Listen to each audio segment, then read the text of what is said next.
Alright guys, welcome back to another episode of the Great Ace Attorney Chronicles. Last episode, we discovered that the peephole was entirely just made by Susato-san, and it exists, and the knowledge of that peephole from Graydon, whatever, was given by someone, and we're gonna figure out who that is. So let's answer that question. Who gave the witness details of this crime scene at the facility? Well, I'm on the offense that it's one of these two, but I don't think they knew anything about it.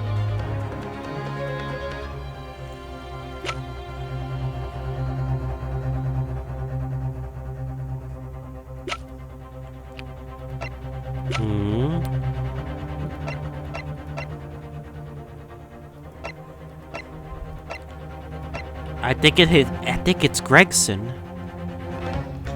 Yeah.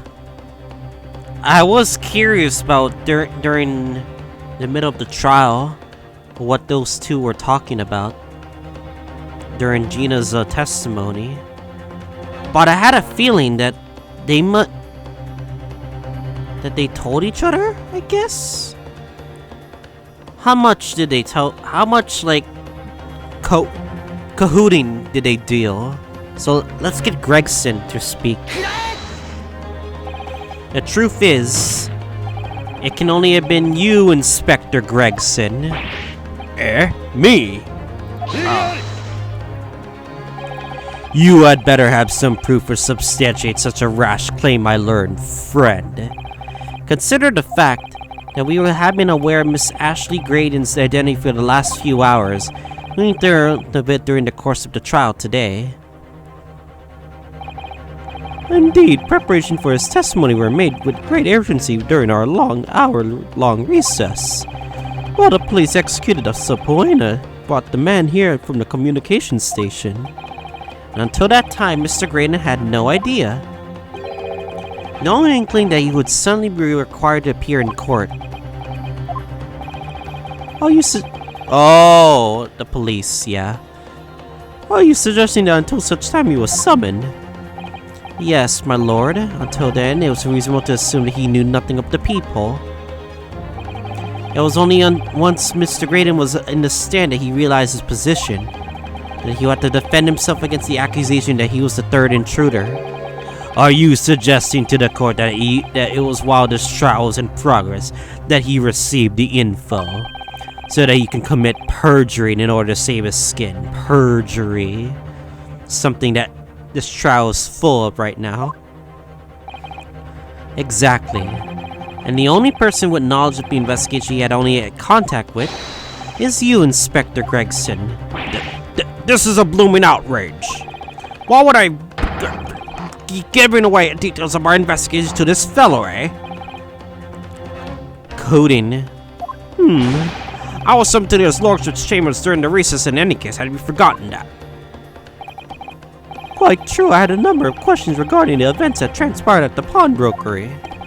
Which means the first time these two laid eyes on each other was after proceedings resumed following the recess. Since then, they've been in full view in the stand where illicit discussions couldn't possibly have occurred. Is that true? Oh, I just remembered something, Uno. What is it, Iris? There was one time before, wasn't there? I think it was when Ginny was testifying. Oh yes, now you mention it. When the bailiff was dispatched to retrieve McGilda's music box from the scene of the crime. That's it. It was during that testimony. I remember finding it strange at the time that those two were on their backs. Mr. Green and Inspector seemed to be having some kind of secret discussion. It would have been possible for you to give Mr. Graydon the information he needed then. You little Tora, you're making this all up.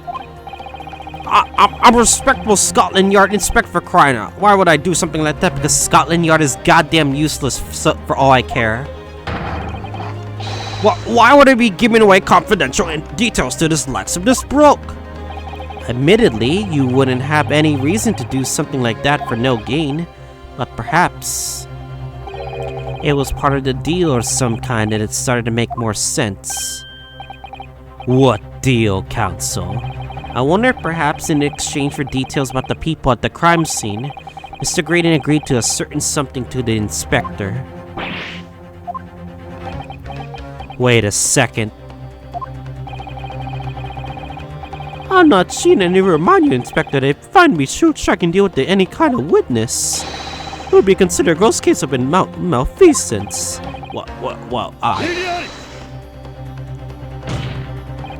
It's becoming clear that jumping within with accusations is this Nipponi's student's specialty. I don't do that. But with the stakes so high, the prosecution is not prepared to listen to baseless charges. It is incumbent on the defense's claim now to present evidence to support his diabolical claim.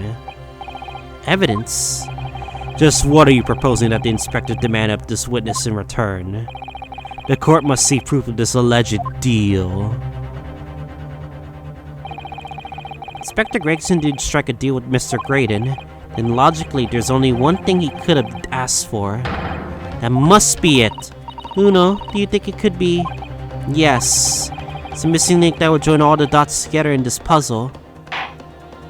Music box, isn't it? I must press you for an answer now, Counsel. What evidence explains the nature of this alleged deal that Inspector Graydon with the witness? This, right? Yeah, the second disc, right? Inspector Gregson. Besides this murder, is it not true that you've been working with another very important case? What? What are you getting at now, Sunshine? Is it possible that this other top secret case is what's alluded into this newspaper article here, that classified secrets being leaked overseas from the Ministry of Justice? How the bleeding Nord could you? We discovered during the course of this trial the music box deposit at Winterbank's, but you were concerned about the music box with the Morse code stuff by Magnus McGilded. A special music box designed to play 2 discs at once. It would seem that very likely now that encoded on the pair of discs that were Mr. McGilded's possession are the leaked classified secrets.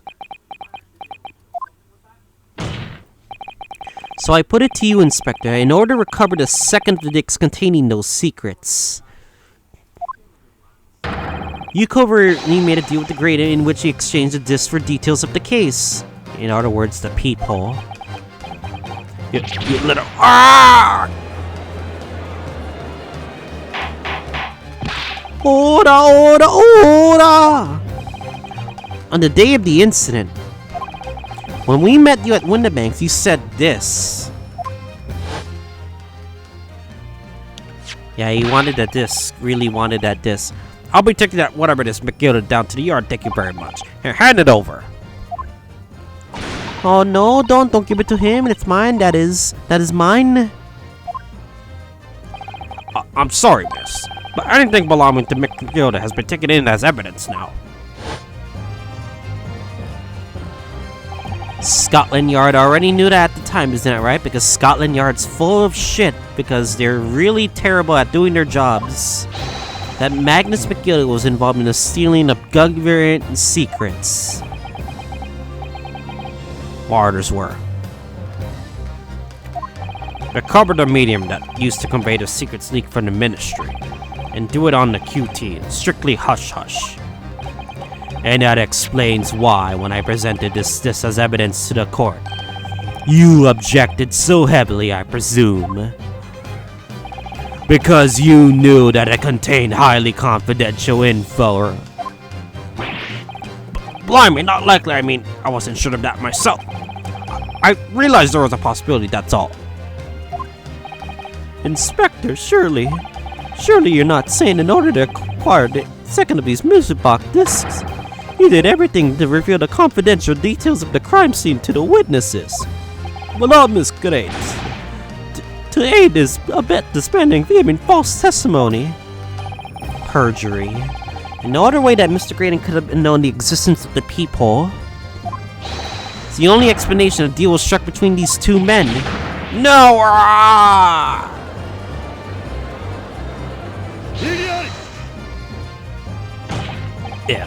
if I stress if this sobering assertion turns out to be founded in truth,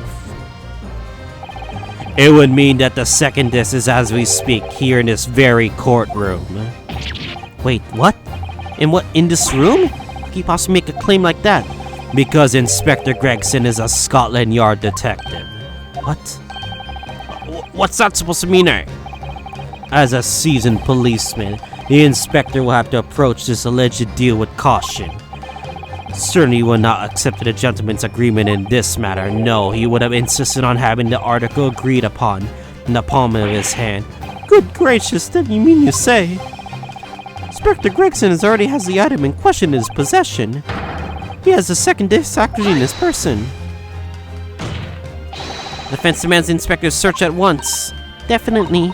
We can only have struck a deal with each other when Ginny was testifying before, and Gregson hasn't moved from the witness stand once since.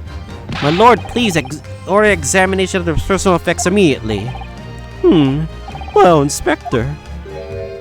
Huh? He's confident? Why is he confident? This young lad wants to tone down his imagining. He insulted me in profession quite enough. However, if it will put this matter to be bed and dispel any doubts about my involvement, then happily submit the body What? He's going to agree to it? I presume you're aware the producers my teacher, my learned student friend. You made a most serious allegation against Scotland Yard here. Fuck Scotland Yard. I can accuse all Scotland Yard that I want. If following the search of this inspector's personal effects no disc is found, you will be unfit for court service. This trial will end, and my country's government will formally demand of yours that you are severely reprimanded. Sounds serious? Indeed, to have us fitting soon to make such defamatory remarks about our country's most senior police force is not something Her Majesty's government will be able to overlook. You're just letting me know because you're scared. The accusation is beyond serious. You must be prepared for grave consequences. It's true. Can't imagine Gregson would have accepted a gentleman's agreement for something so critical. This must have physically changed hands, which means the inspector should have it.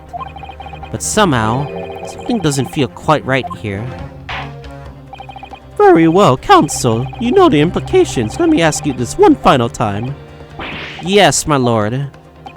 Do you still persist in formally requesting a search of the inspector's personal effects? Search someone else! He must have gave it to someone else. If he's so confident that he wants you to do about search someone else. Yes, the defense formally demands the search be conducted. Well, don't say you weren't warned.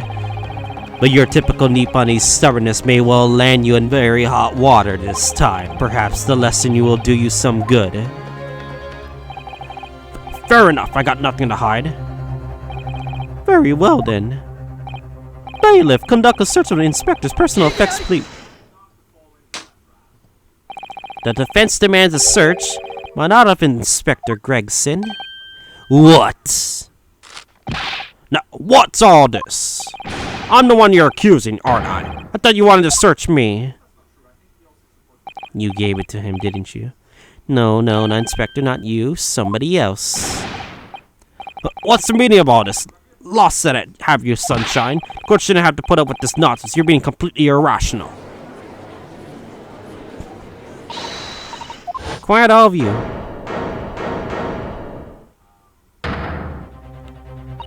Uno's doing what you all told him to do and having the courage of his own convictions, so you should respect and listen to what he has to say in good faith. Because that's the British way. Well said, young lady. Indeed, this court is in awe of the defense's counsel's conviction. He awaits his next words. You what? No, don't be hasty, my lord. If I'm not mistaken about the things I've seen in court today. It's because you... there's only one person it can be. Counsel, who you request a search now? You... Nash. It was weird that he was just shaking Nash. But I find that very weird, to be honest. But I think I know You gave it to him, didn't you? Of course, my lord. Mr. Nash Skulkin. Well, I never. Blarman! Me? Very well then, bailiff. Restrain the witnesses and conduct a thorough search of his personal effects.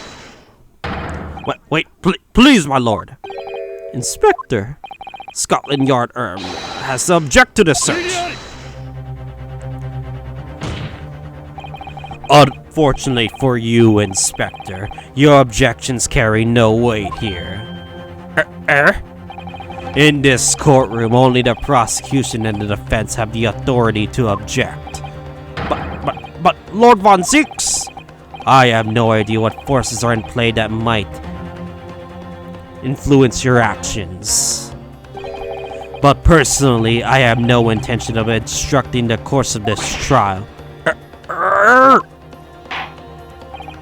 The bailiff, carry out the search. Now, on a moment. I don't know nothing about no disc. Cut it out!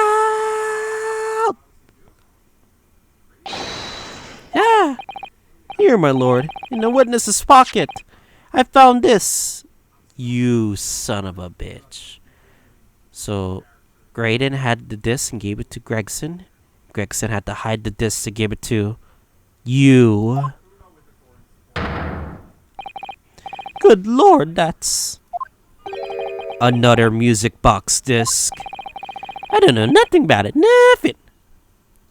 Yeah, I don't think he would know. They're too stupid to not know about it. Only he would know about it. Game over, I think. That is the second music box disc left behind Magnus McGilded. Is it not, Inspector Gregson? Order!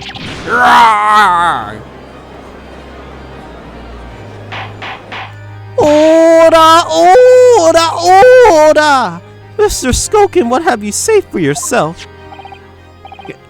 Gordon Bennett. I mean, just Gordon Flamin Bennett. I swear I didn't know nothing about that disc. Honest to God. And more perjury? Counsel, would you explain what exactly is going on here? The alleged deal was struck between this witness and this detective, no? Without question, my lord. Then for pity's sake, why on earth was this man in possession of this Inspector traded for info? Inspector Gregson is a shrewd, calculating man who rarely loses composure. But one particular point in this trial, he exhibited some unusual behavior for a brief moment. I don't recall what unusual behavior. It was yes during my cross-examination of Mr. Graydon. Tell me, Mr. Graydon, when you left the pawnbrokery that night, was by any chance the second disc in your jacket pocket? Yep, he did that thing. He put the disc in his pocket. While Mr. Green answered my questions, the inspector appeared to have grabbed Snash Skulkin by his coat and was shaking him violently. Yeah, he did it all. Thought me wagging. It was cause calling the fog clean off, I did. I was wishing I'd been born to me a brother, I was. And what exactly happened to make the detective attack you like that? Ain't got a clue. He just suddenly turned and grabbed me, whistled like that, and started shaking me. What a blaze, didn't you mention the third gun when he got you down to the station? That's what he said. He had it right down my ear. Oh, he did. Me's still head-throbbing now. The way the detective behaved then was extremely out of character, but looking back now, it must have been that he did it. That was the opportunity Inspector Gregson created for himself in order to hide the disc. Bless my wig, he hid it. Yo. I'm afraid I fail to comprehend the motive here. The detective acquired the disc he was after. Wonder if would he proceed to hide it in another man's pocket. This is a court of law. He should have submitted the item as evidence. It would appear, my lord, that the inspector was not at all liberty to do that. Why ever not? As the man himself revealed earlier, his current assignment has some special conditions. He mentioned that he had to keep quiet. Hush, hush. Hush, hush, a top secret assignment, is it? Far as we're aware, the information stolen comes from confidential government communications. And it would seem that the information were to be revealed in court as evidence. It would be problematic. Does that sum up the situation, Inspector? I'm operating under direct orders from the Ministry. I'm afraid I'm not at liberty to answer that question. So, realizing there was a chance you may be searched here in court, you took steps to hide the disc acquired from the witness. What does this mean? He only pretended to attack Mr. Skulkin in order to get close enough to him to slip the second disc into his pocket. It was all a pretense. Yeah, Graydon had the disc all along. Well now, Inspector Gregson, and now you, Mr. Graydon. Are you prepared to admit to the accusation made against you of all this alleged deal?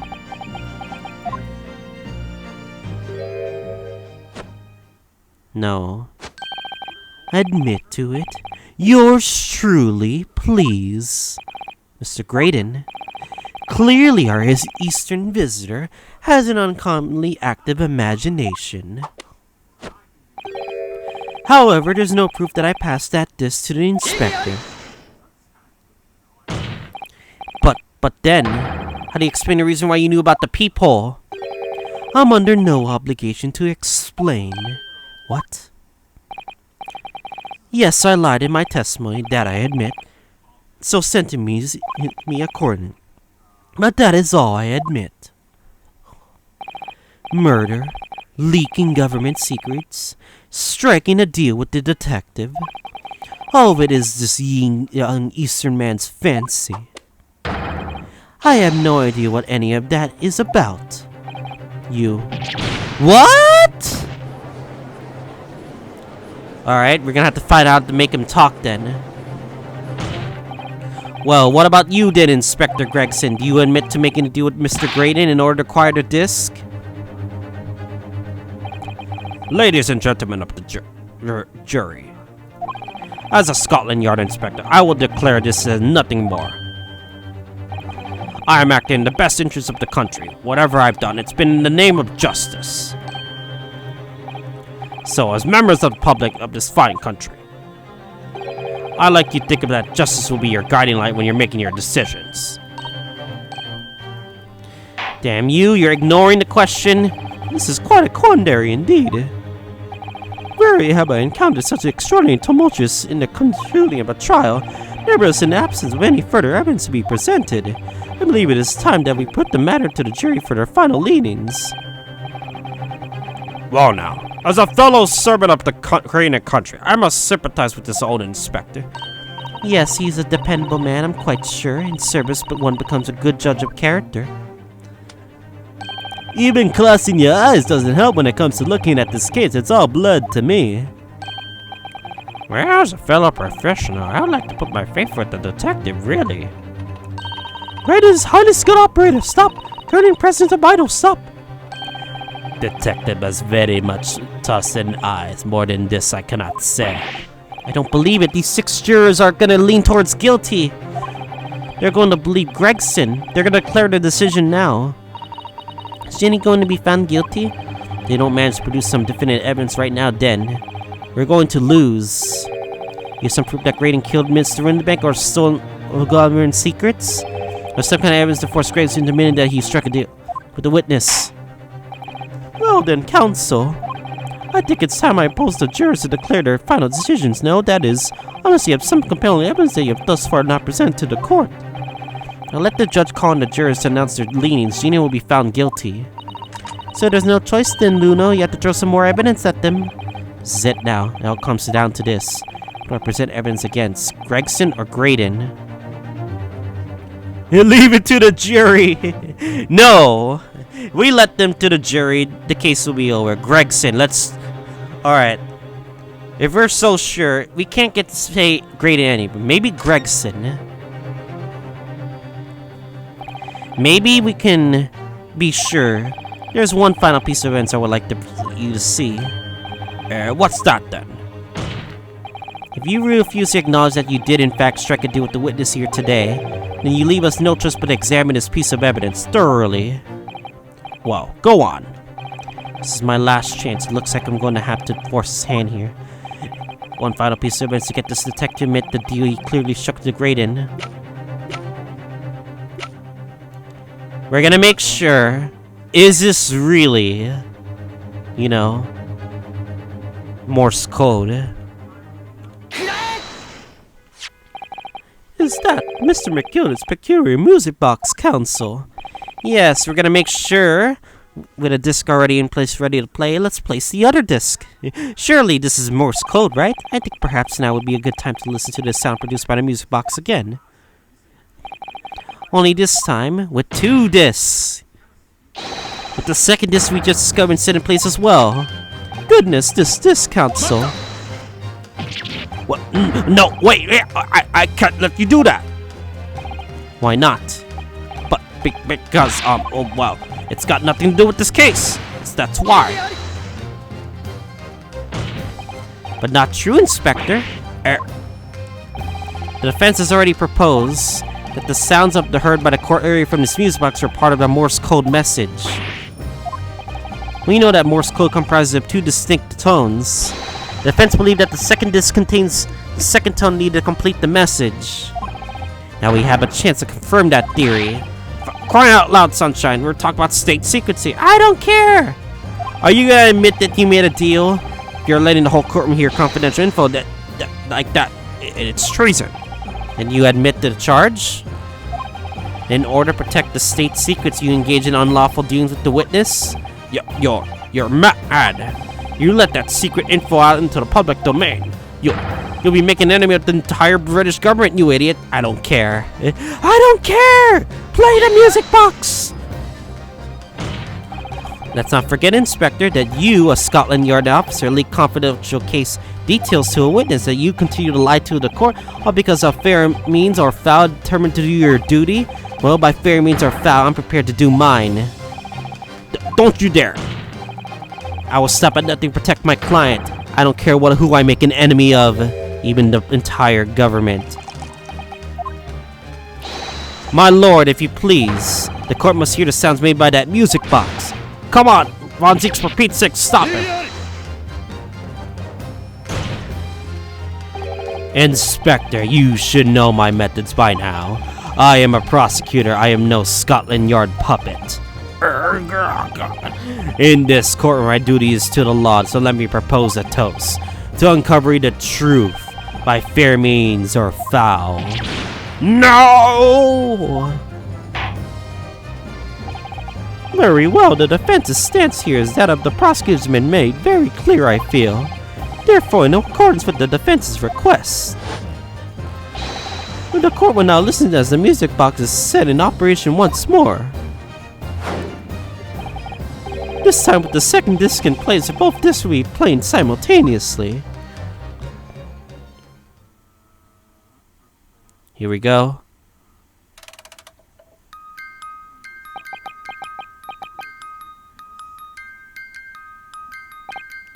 Oh, listen to that!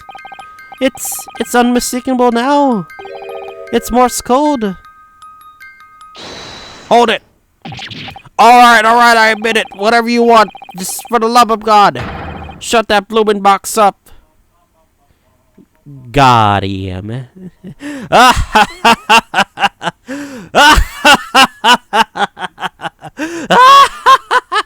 Got him. Let me ask you again then, Inspector Gregson. Did you, or did you not, strike a deal with the witness next to you in the stand, Mr. Ashley Graydon? Specifically, did you furnish the witness with confidential case and details in exchange for this music box disc? Did you reveal the existence of the people inside the pawnbroker's storeroom door, Inspector? I did. Stop. What are you doing, man? It's all exactly like the young Eastern lawyer said. When the trial resumed after recess, we stood here in the stand together. That's when he approached me with the deal. Shut up. You imbecile! Shut up! Shh, you there. You're the detective. Interviewed to turn up the pawnbroker the other day, aren't you? I may have something you're looking for, Inspector, with me at this very moment. So how about a trade I suggest you accept? Or information that makes certain individuals uncomfortable will assume a very public need. I couldn't let that info become public knowledge under any circumstances, so I accepted the man's proposal and told him details about the case. Or should have put him in the clear. The people on the storeroom door and the bloodstains on the overcoat. By giving false testimony, this witness intended to have a defendant wrongly accused of murder. Inspector, you knew that. Yet you still revealed those details to facilitate the witness's perjury. I did. But then it turned out the people had only been made that night after the incident took place. Scotland Yard wasn't aware of that, if I'm perfectly honest, Because Scotland Yard is useless. Well, Mr. Green, what do you have to say for yourself? There's nothing and no one left for you to hide behind. You struck a deal with the inspector in order to escape your conviction of a very serious crime. Namely this. You are the third intruder who broke into the pawnbroker on the night in question. And you perpetrated the murder of the proprietor, Mr. Pop Windabank. You.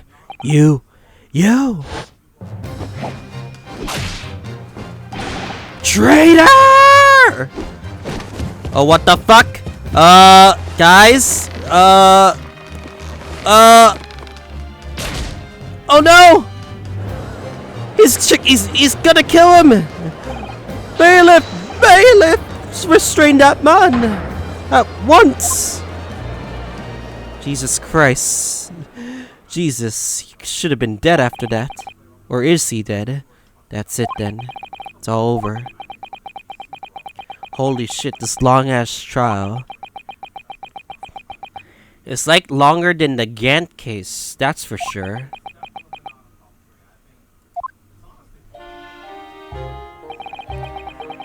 I despise my life growing up. Those slums are vile places.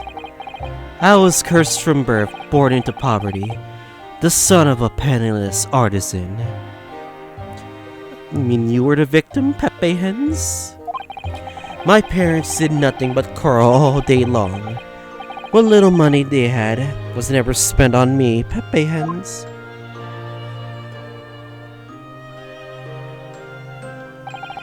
So I set about studying, to better myself, to one day escape from that hellhole. And you eventually became a communications officer. I admire your determination. But then you decide to sell government secrets? Why? Isn't it obvious? Because I wanted money. Even now, years later, the nightmares of my life in the slums wake me in the small hours. I wanted to draw them out. With more money than anyone who could live in that squalor could ever imagine. Then one day, I met him. Mr. Magnus McGilded. You're a fiend with acquired talent, so you are. That money to throw your way if you're interested. Little did he realize. All you need to do is go along with me little plan now. I was to steal the ministry's telegraphic message logs, and McGilded would buy them a handsome sum. As I was responsible for the inspections at the ministry communications office, it was a simple enough task. The lure of the devil's offerings, how easy it is to succumb. Sure, you must survive the seriousness of your crime you were committing. And for that reason, I took great lengths to ensure that my actions were untraceable. By using the music disc box.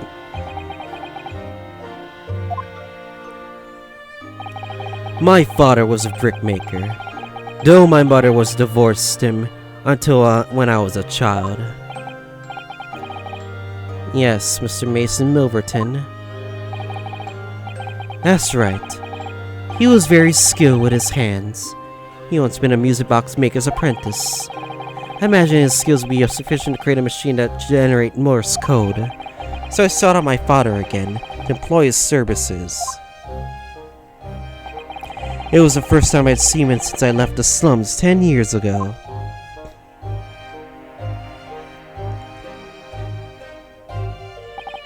Look at you, Ashley. What a fine gent you've become, eh? He was a different man than one in my memory. A thin, frail old man. But poverty had never broken him. Never corrupted him like it had me. I was so sure that he wouldn't help me if I told him the real reasons. So I made up a story. I got some work for you, father. I need some music box discs made. Music box disc, eh? A musician's friend of mine has written some music he wants to sell to the public. I brought this score with me. There are two, actually. I'd be delighted, son. It's been 20 years since I did any work like this, though. Fetch my tools, would you? They're in the loft. That how I hadn't make two discs. Therefore, splitting the information in two, you are taking considerable precautions indeed. I will also protect myself as much as anything. It meant that I could make a deal with McGilda in two separate transactions. The first involved my first of the two discs and the music box playing for them. I exchanged it with Mr. McGilda for 10 guineas. Then on receipt of the second, he would pay 1,000 guineas. So, what happened on the omnibus 2 months ago? Was that the second part of the deal, the exchange of the second disc? Yes. I sold a man info that way a number of times already, but it seems he became reluctant to part with his money. That doesn't quite make sense, Mr. Gray. Why is it that in the omnibus 2 months ago, your father, Mr. Milverton, was the one dealing with Mr. McGilda, not yourself? When I received 1,000 guineas after my first completed dealings with Mr. McGilda, I decided to give 200 to my father for his troubles. But my father realized something was amiss.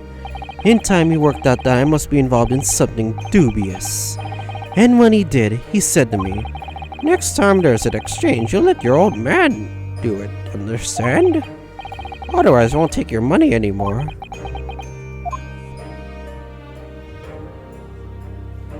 He figured it out, didn't he? That was my father's way of dealing with it, I suppose. Climb into the omnibus, hand over the second disc, take the money from McGilda, that's it.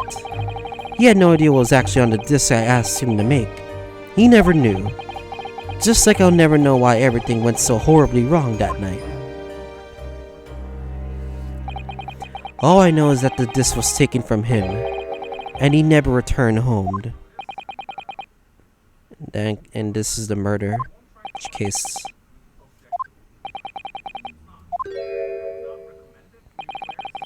It was only then that I found out what sort of monster McGilda really was. So after 10 years of not uttering it, I swore my father's name. To exact revenge. You did it for revenge, so you're the one who killed him. So you admit it then? Revenge? As anyone with even the remotest knowledge of the man will no doubt he will be able to imagine, McGilda brought all of his wealth and influence to bear in the most despicable of ways. To crush any semblance of justice in this trial. The crime scene was tampered with, evidence was fixed, witnesses were bribed. That trial 2 months ago was a farce from start to finish. Exactly. My feet had barely touched British soil back then. I walked into that hornet's nest completely unaware of the sinister background of it all. I made up plenty of money out of my dealings with Mr. McGilda by then. So I spared nothing in my arrangements 2 months ago. I knew exactly who to hire. If you're willing to pay the price, there are people in the city that are willing to do anything to ask. McGill himself had shown me that. Are you saying that you are to have the picture now? After he twisted everything in his favor in this courtroom to ensure that he walked free, I took matters in my own hands and delivered the justice that monster deserved. Burning his carriage. That tragic accident following the trial here 2 months ago was planned and executed by yours truly. Killed except that day was caused by this man. Everything is ready, sir. You'd like to follow me into the courtroom. What's this, officer? This is sooner I was led to believe. Hope it's not inconvenient, sir. There are some changes to the schedule. Well, I must be making tracks now. This time for the inspection. They're going to examine the omnibus again, so I'm told. Ask her if I could be present for it myself. So the policeman came to tell Mr. McGill he could examine the omnibus again. It was you? Oh, imposter! That's right. Imposter. Hired by me. McGilda used his wealth to manipulate the trial. He paid people to adulterate the omnibus with all manner of false evidence. He threatened witnesses to lie in their testimony.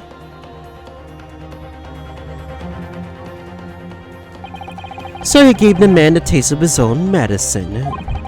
Once the omnibus was doused in paraffin, my sham policeman ushered the McGilda inside and sent him on a one-way journey to hell.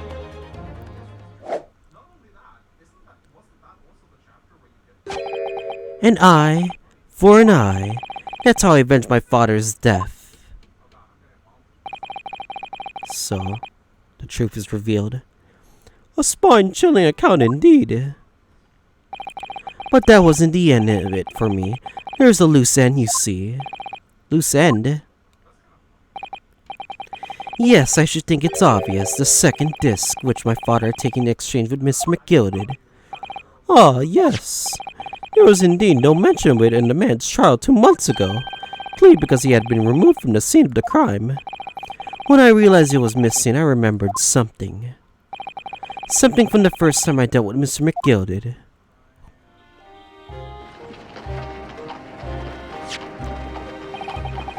It's the first of the 2 discs in the music box you need to play them. Well, look at that now. What ingenious little invention. Zelda has promised 10 guineas for you, young man. What's this? Windbank's pawnbrokery. Hey, this is a pawnbroker's ticket, so it is, so you can use to redeem an article I deposited here for ye. There's no need to give it a name, just hand over the ticket and tell you to feed in the watchword. If you know John put you in pawn for ye, it'd fetch a good 10 guineas if you said so it will. I never heard of a pawnbrokery being used in quite that way before. Have you not, Mr. Graydon? London's pawnbrokeries are very useful places, you know. Each one's like an extremely secure vault.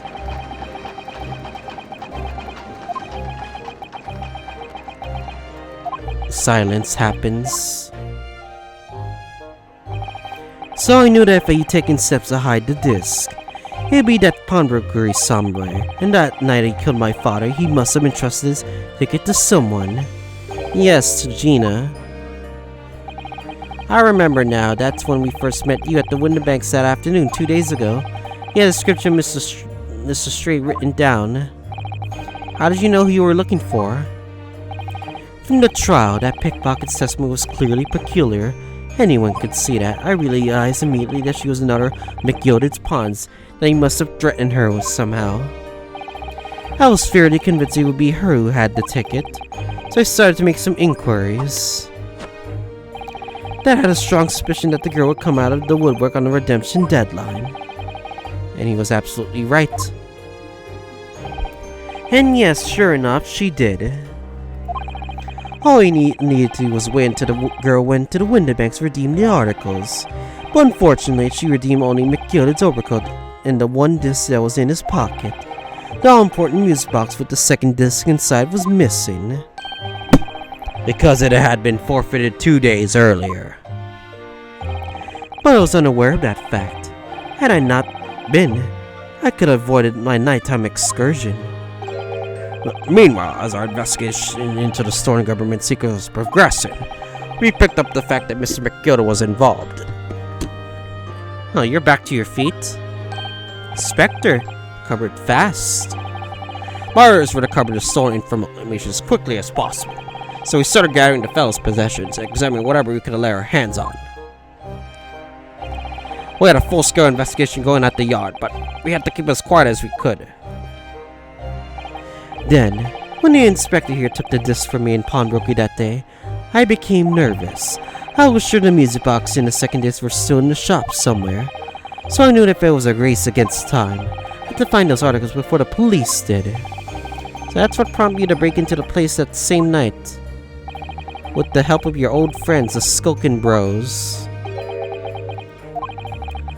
What happened that night in the pawnbrokery, I can only describe as a nightmare. While Nash and Ringo were searching the counter, I located the music box I sold to Mr. McGilded on the shelves of forfeited articles. And the second disc was inside? Yes, I slipped into my pocket with a very deep sigh of relief. That's why I'd move a little. But then, something entirely unexpected happened. What are you doing in my shop? Bang.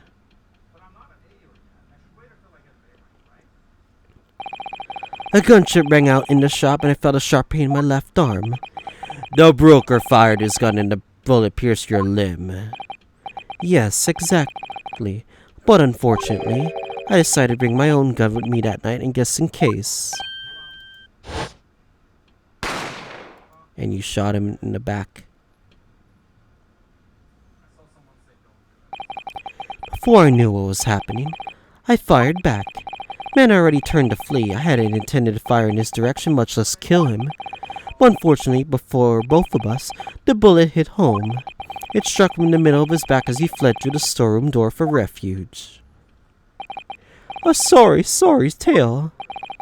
It all took place in a blink of an eye. I don't imagine Nash and Ringo even realized what had happened first. I was terrified, so I fled. And that's the whole story. That's everything that happened at Winterbanks that wretched night. So you left the bros, and then when we arrived at the scene, you shot they shot Stroms.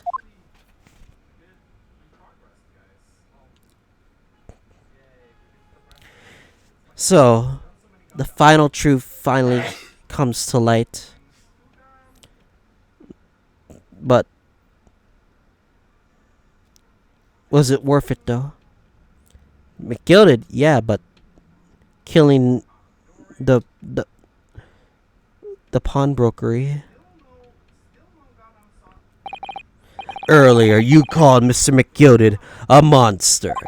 A man who used his wealth and influence to distort the facts and escape justice for the crime of murder. What tragic irony, for what you have done is exactly the same.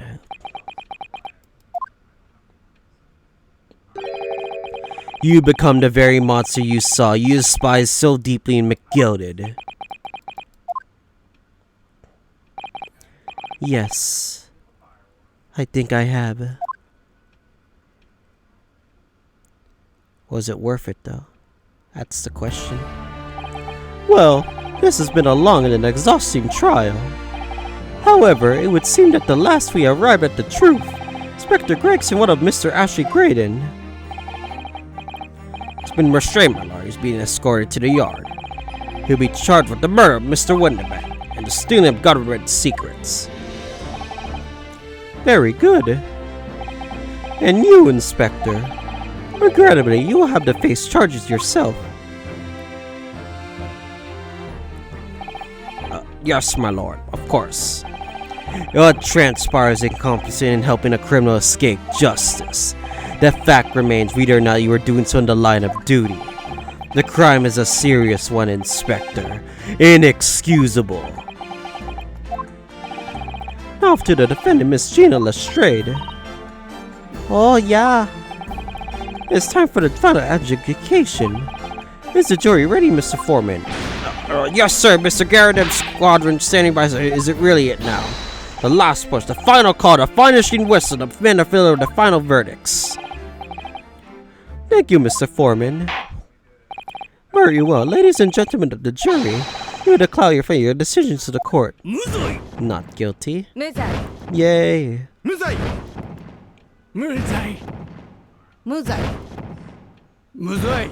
Yeah! Help! Yeah! 6-0.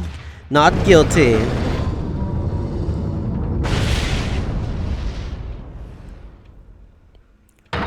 Ha ha ha, that's the stuff. I'm off the hook. Finally, Nuno, you've managed to finally do it. Finally is the word. Really wasn't sure if we'd come out on top for a while there. Susie was like, you're the best lawyer in the world. Mr. Straight, I'm not finished with you yet. Eh? What are you looking at me like that for? You committed perjury in court. Before you start enjoying your freedom, there are certain other crimes you have to consider, Eh? 2 months ago in my courtroom, no less, you gave false testimony, did you not? In relation to the trial, not only do you unlawfully enter Mundabag's pawnbrokery, you also attempted to scour with Mr. McGilded's property, it seems. Eh? I never done nothing of the sort. Of course not. It's not like you were gleefully wearing McGilded's coat in your cell yesterday or anything. Aw, and just when I was getting excited about throwing a party for Ginny this evening, it turns our attention to the defense, determining that when played together, the music boxes contain a message in Morse code was... Well, it was certainly a most unexpected revelation, Counsel. Quite so, my lord. The prosecution was caught entirely off guard. In fact, we should applaud my learned friend's courage here today. I propose a toast to demanding that government secrets be disseminated before the entire courtroom. Very sorry about that. It was the only way I could get Inspector Gregson to admit what he'd done, so... Well, I may say something on that point. Isn't that? Oh, it's about the sounds produced by the music box before. I do wonder if that was really Morse code at all. What? What are you saying, madam? Oh, well, it's just that I'm really familiar with Vernacle when it comes to Morse code, you see. So that the whole world seems to be covered in dots and dashes to me, in fact.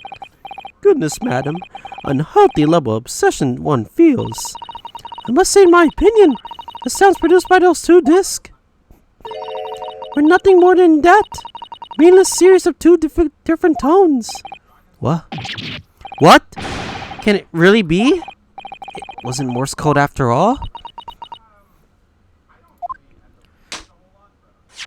My lord, the defense would like to listen to the music box again. Are you off your nut? How many times do I have to tell you those discs contain ministerial secrets, sunshine? We wouldn't be doing this in regular court, would we? This courtroom is not an appropriate forum to discuss the nature of government communication. We know Mr. McGilded conspired to trade national secrets with our enemy. Secrets acquired from Mr. Graydon. Now that the man has admitted to his crimes, we have no need to pursue this matter further. But it's really going to bother me. We may never know. Miss Lestrade. Yeah, me lord. That which you have seen today here in the courtroom has been extremely disturbing. Falsified evidence, intimidation, perjury, a grim catalog of depravity. An appalling experience to befall any child. Come on, it ain't nothing I don't see most days in the back slums. I beg your pardon. If you were weak, you pay for it. That's just how life goes. Gina. Look, I reckon I've worked something out today. The world ain't fair. If you want it to change, you've got to start at home. You got to change yourself. Well, that's very laudable lesson, I would say. I really look forward to the born again Mr. Straight never gracing my courtroom with our presence again. Now, with regard to the murder of Mr. Pop Lindebeg and the prior pawnbroking business on Baker Street, hereby declare the defendant, Miss Gina Lestrade, not guilty. Wow! Wow! We fucking did it, boys! Wow!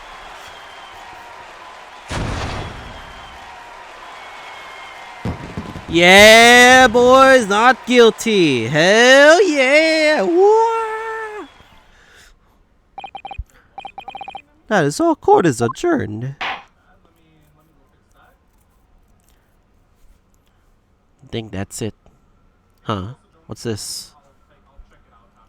Me and Von Zeeks?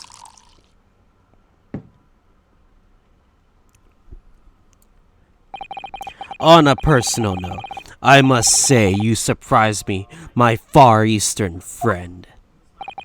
Oh. Despite being a Nipponi, you saw through the pretense up to the malice that fester within that Englishman. And at the very same time, you saw through the grind of surprising heart of your English client. You have a very curious sound for judging character, especially considering our very different cultures. I don't think there's anything curious about it. Whether we're from the Empire of Great Britain or the Empire of Japan, we're all human beings. We're not so very different on the inside. You know, I took this case for one simple reason. To lock swords with you once again in the courtroom. You did? When I encountered you for the first time 2 months ago reminded me. Of toasting friendship and trust with another Nipponese, only find my trust betrayed. Through you, I hope to look into the eyes of a man I once knew and try to understand. You mentioned something similar earlier today, about total betrayal at the hands of the Japanese. What happened exactly? Well, you may ask. On one day, when the time comes, you will learn the answer whether you like it or not. Next game? No! You're telling me I'm gonna have to find out answers on the next game? Alright. And I'll wait for that day if I must.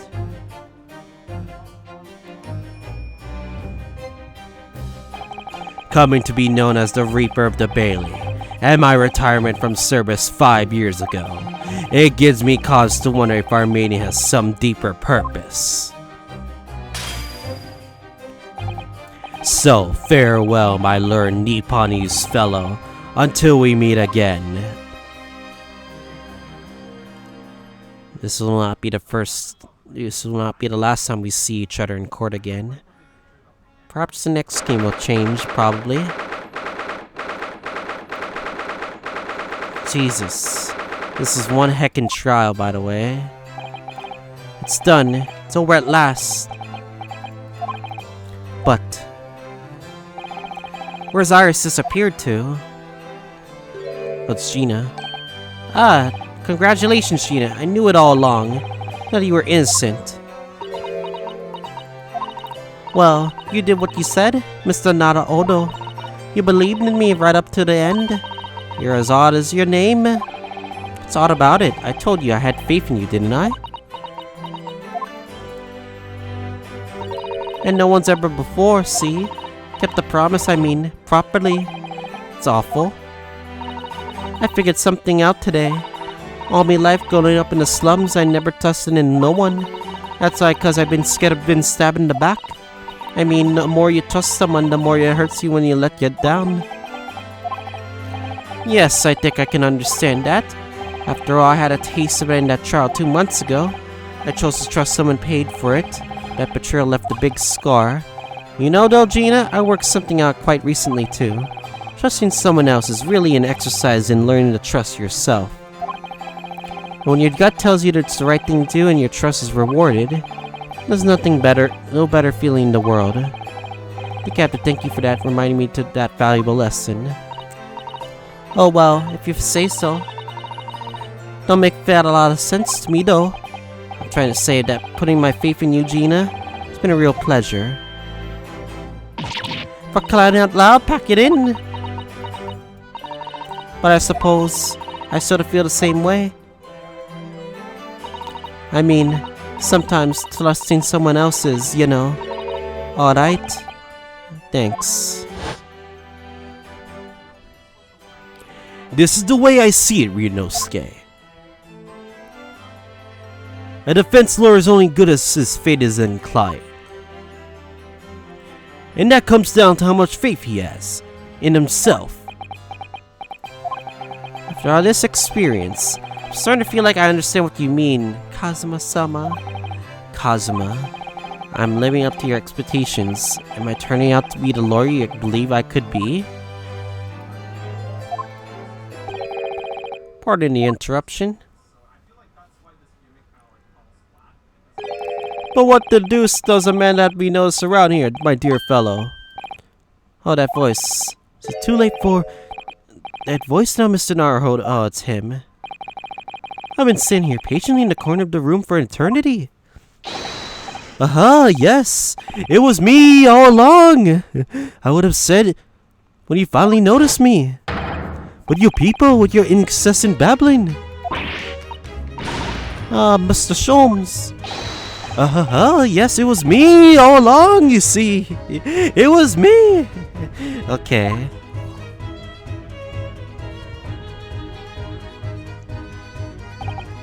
I assume you've been taken back to the hospital, to be honest. Indeed I was, but I managed to escape again. Oh? I happen to be aware of one or two foibles of the doctor who was tending to me. Merely made my knowledge of them to be known to the man who happily issued me an absolute leave of absence. How very abhorred, eh?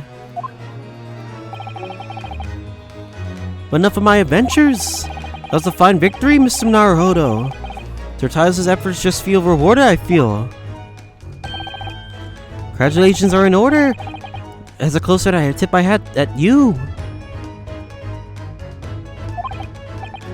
Oh, thank you. Some great detective you are, being as cold as ice, maybe. Have I hurt you some way, Mr. Strayed? While you've been having your snooze in your nice soft bed, some of us have been fighting for our lives. Ah, well, that bullet did cause me to lose a substantial amount of blood, it's true. So I am indeed feeling somewhat cold. Not perhaps as cold as ice, but well, have a feel. You take your hands off my neck, please, Mr. Sholmes? And in some way, I suppose, graduation in order for you too, Mr. Strayed. What's that supposed to mean? Why am I so half-hearted? Well, naturally, is my intention to alarm you, but an acquittal in a trial that for your prosecutor is perhaps a little precarious. Well done, Mr. Sholmes, not alarming the slightest. Oh, the leaper, you mean? As the Nails was found not guilty in trial, he was working up the winds up dead, is that it? Your opponent was trying to make? Exemplify for the fate of Mr. McGilden, in fact. Ah, but of course, I pay no attention to such irrational dribble myself. Yeah, well, it don't bother me. Oh, really? Of course not. The way I see it, the leap is a bit like I'm upstairs. Him upstairs? Him upstairs, you mean like God? He's not God, is he? Yeah, I'm upstairs. He knows what's what, right? He knows what people are like on the inside. You won't have to get the wrong end of the stick. There's some clubs like that big harder. Bobbed into the core. At the end of the day, I'm upstairs to make sure they get what they deserve. I suppose that's one way of looking at it. Divine justice is one thing, though. The Reaper taking matters in his own hands is claiming lives is another. I ain't like it, Mr. McGill is of this world, so I ain't scared. I got principles, you see.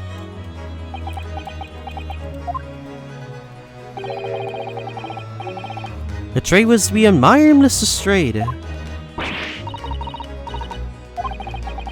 I was saying congratulations are in order. Oh, you just give it out that already. The news of your acquittal? Let me express my heartfelt congratulations, Gina.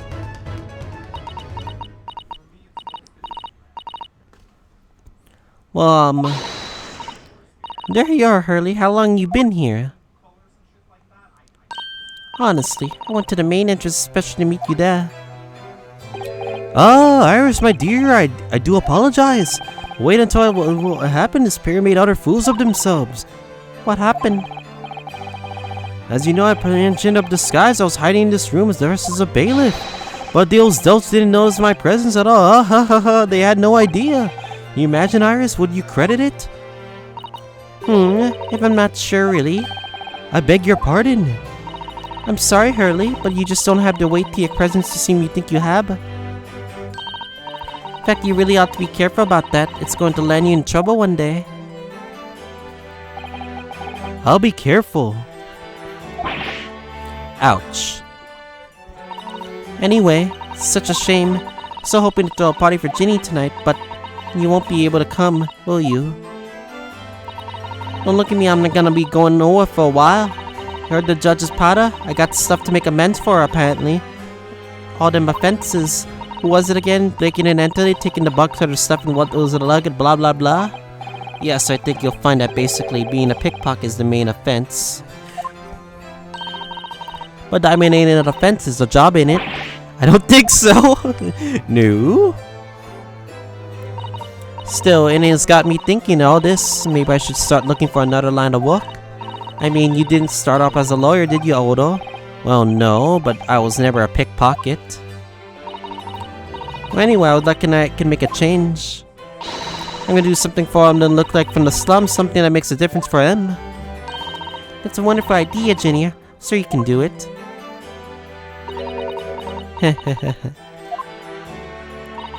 What is it? It's crying. Doesn't want us to see. Nothing. Miss Gina Lestrade! The Bailiff prison carriage has arrived, ma'am. Come with me to the rear gate at once. Right. Well, looks like I'm off then. Yes, goodbye, Gina. And good luck. Hope we meet you again. Odo. Yes.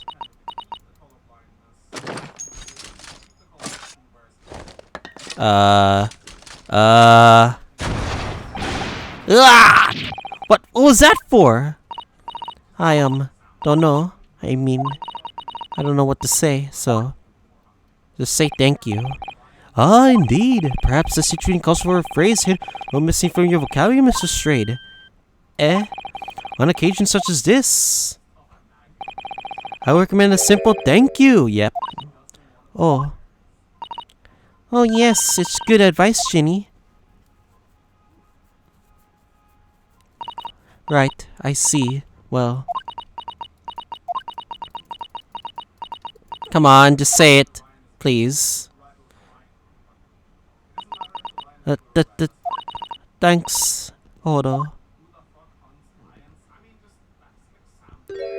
Yes! It makes me happy. Please, thank you for everything what you've done. Thank you for believing me. Yay! We fucking did it! Yeah! We finally made her smile once again. Not at all. In fact, that should be my line.